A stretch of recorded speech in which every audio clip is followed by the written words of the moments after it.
Hello, everyone, and welcome back to the Burning Roar podcast. I'm Jake Scarborough, and we are joined by our first repeating guest. That would be Jade Avedisian. Jade, how you doing today? I'm good. How about you? And thanks for having me on again. Well, I'm good, and it's always a pleasure to have a driver on, and one yourself. We'll get into the statistics later on, but nevertheless, to jump right into things, since you were last on, one of the big things was you joined KKM. How did that partnership get going?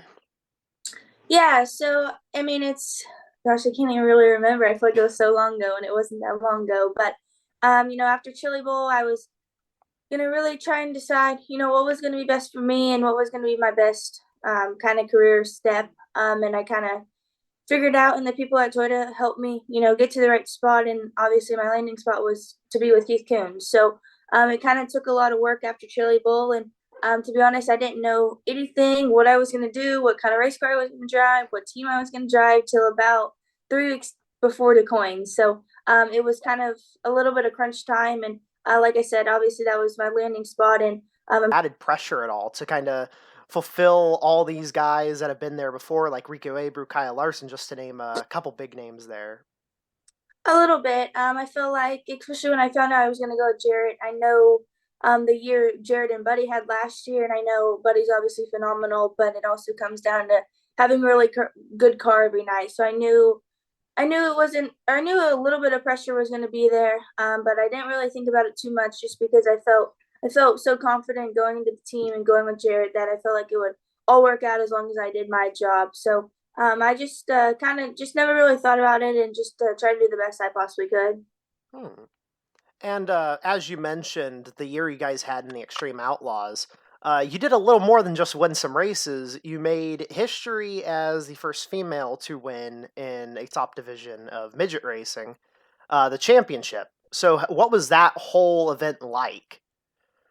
Yeah, it was awesome. I feel like when I found out I was going to go with Keith, we sat down, me and Jared, and really looked at our goals for the year. And the championship was a huge thing that we wanted to hopefully check off. So I feel like now that it's checked off, and to get 5 wins with it is obviously something I'm really proud of, and I know he is too. And I feel like we started off the year so strong at the coin. The first weekend out, we went fourth the first night and won the second night. So I feel like we kind of got our hopes up, and then I feel like we had a month or two of just kind of mistakes on my part, not or realizing I didn't have to push so hard. I think I could have 3 or 4 times, I could have put myself in a better position to win or whatever the case, and I took myself out for just flat out pushing so hard. So once I kind of learned how to, still race hard, but you don't have to set a new track record every single lap. And kind of just slowed myself down. I feel like June, July, we started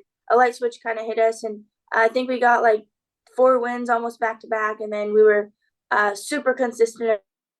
I feel like when we got to June, July, because I had a month or two that wasn't bad, we got really far behind on the points. I think we were. All right. So, obviously, you said, on your own end, you're pushing so hard that there were mistakes made and stuff like that. Were there ever, was there pressure added on because of any critics or anything?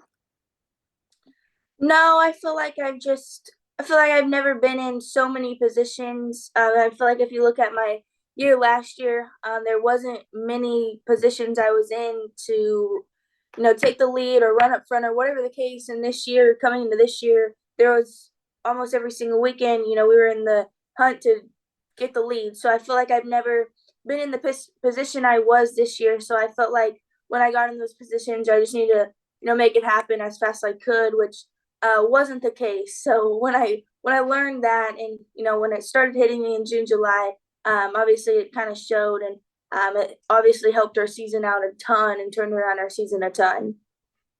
All right. And then obviously with any critics or doubters, you're going to have a ton of fans backing you. And this year, that fan base has grown compared to what it was just a year ago. How has that made you feel in any way? Oh, it's awesome.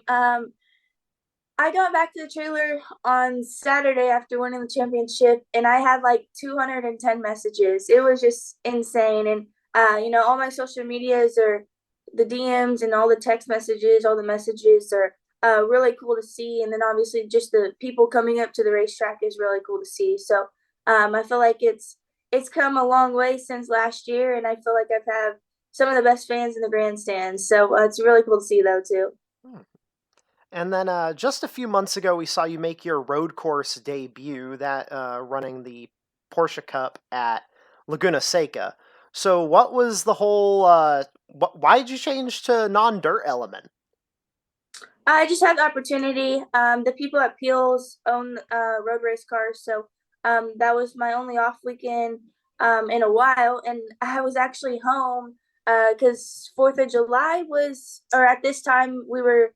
It was back in Fourth of July, and I was home, and I think we had lunch with them one day, and they were asking me if I want to do it. So then, come September, I was like, "Yeah, I'll do it." I have one off weekend, and it, perfectly in line with Laguna Seca. So I was like, I'm going to do it as long as I'm allowed to. So, um, obviously I was allowed to, and I got to do it. And I feel like I learned a lot going into that weekend. I was on the track a few times, but I feel like it was some good times to, get some good laps and, just kind of learn. I've obviously never done anything like it, and, never been in a road race, like race in general before that weekend. So, I feel like it was good for me to just get my feet wet as well.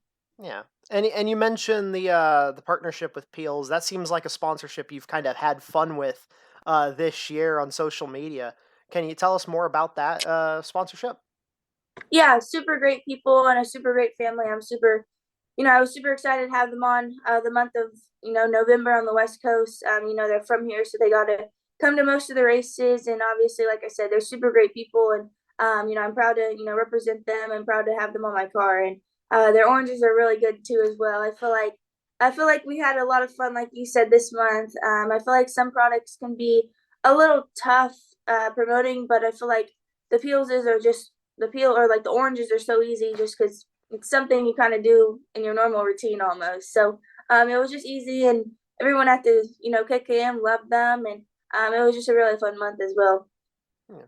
Well, obviously, with that little change to road racing, we saw you recently announce that extension with TRD, which will allow you to go race in the GR Cup. What are some thoughts and goals into that?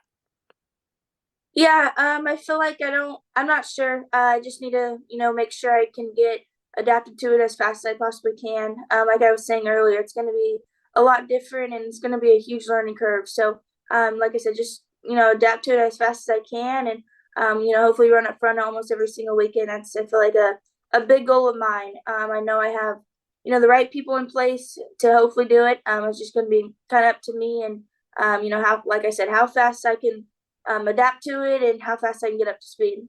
Yeah. And with the agreement with TRD, we saw your teammate Taylor Reimer kind of make an appearance over in NASCAR for a race. Is there any chance we'll see you doing that because of the agreement? No, or I don't know actually. I feel like all the people at Twitter are gonna, put me in the right places at the right time. I'm still kind of young, so I'm gonna leave it all up to them to, like I said, to put me in the right places. I have obviously a lot of trust in them, and they do their job better than I can do their job. So they're gonna do it, and I'm just gonna, whatever they tell me to do, I'll be there. All right. Well, since I had to bring up NASCAR, I've got to ask because I've seen plenty of fans complain about it. I don't know how drivers feel, but you get guys like Kyle Larson that show up, and is it a pain racing around him, or is it kind of like a learning experience? I think it's more of a learning experience. I feel like, the better guys you get, and the more guys you get, the better you're gonna be. You're obviously gonna race against him, and whether it's CD on a weekly basis or whoever the case is, racing against tough guys are gonna flat out make you better. I feel like, especially, this month it was tough this month, so it kind of preps you. I know there's going to be a few more people at Chili Bowl, but it kind of gets you in the mindset to go to Chili Bowl, and who you're going to kind of stack up against. I know everyone's kind of split for Chili Bowl for prelim nights, but you still are going to race the top 24 guys on Saturday if you make it. So I think this month was just kind of a testament, and I think it's good they come out. I feel like everyone has to step up their game, and it makes everyone up, or makes everyone a little bit better as well. Yeah. And just to add on, we just had the West Coast swing. How important is that little swing of races for you, since these are your home races in a sense?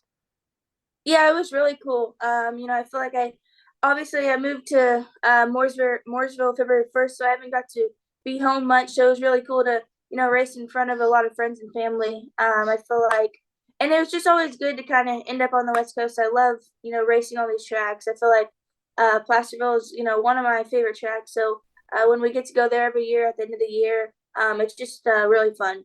Hmm. And then going into just the 2024 season, you see the Extreme Outlaws. Is there any pressure in that as a defending champion? Well, no, because I won't be running for a championship next year. I'm Oh, going to be doing the full GR6 schedule. So I think, I mean, don't count this on me, but I think there's 2 or 3 overlapping weekends. So obviously that's going to take me out of the championship chase for the midget side. But I'm just going to, obviously I'll still get to do a lot of extreme shows. So I'm excited for that. And, we're just going to go out and race and hopefully race for a lot of wins next year. all right. And then, yeah, aside from that, you've got the USAC championship to look after. Will there be any conflicts with that? I believe so too. I feel like in both series there's at least one weekend.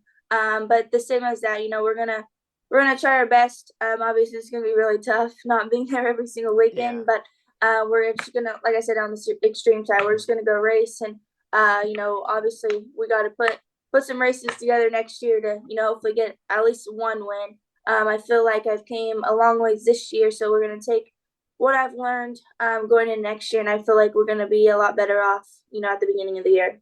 All right. Well, with that, I've run out of questions. So, nevertheless, thank you, Jade, for coming back on. It's a blast having you on. Um, so, yeah, once again, thank you. And thank you to everyone for tuning in.